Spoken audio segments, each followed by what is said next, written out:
జీవితంలో మీకు ఎప్పుడు ఇలాగే ఎంతో మంది కలుస్తూ ఉంటారు, మీరు ఏం చేయాలో మీకు చెప్పడానికి.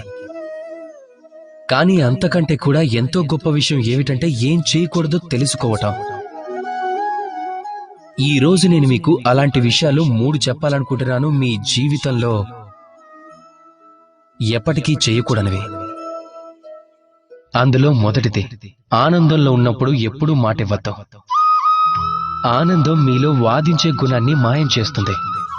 అలా ఆనందంలో ఉన్నప్పుడు ఇచ్చిన ఈ మాట తర్వాత మీ మెడకు చుట్టుకొని బంధనం అవుతుంది.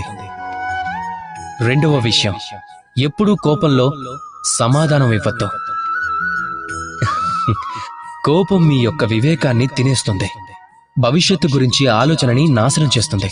కేవలం కొద్ది నిమిషాల పాటు కలిగే ఈ కోపంలో, ఆ కోపంలో ఇచ్చే సమాధానం తర్వాత జీవితం మొత్తానికి ప్రశ్నగా మిగిలిపోతుంది. ఇక మూడవ విషయం, దుఃఖంలో ఉండగా ఎప్పుడూ ఏ నిర్ణయం తీసుకోవద్దు. దుఃఖం మీ యొక్క ఆలోచన శక్తి, అర్థం చేసుకునే శక్తిని నశింపచేస్తుంది. అలా దుఃఖంలో మీ మనసు తీసుకునే నిర్ణయం ఎప్పుడూ దుఃఖాన్నే మిగులుస్తుంది.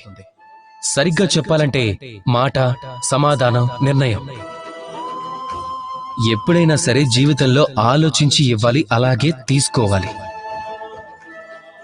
సరిగ్గా ఆలోచించిన తర్వాతే ఏ పనినైనా చేస్తే అప్పుడు ఈ జీవితంలో ఎలాంటి సమస్యలకు తావనేదే ఉండదు. రాధాకృష్ణ.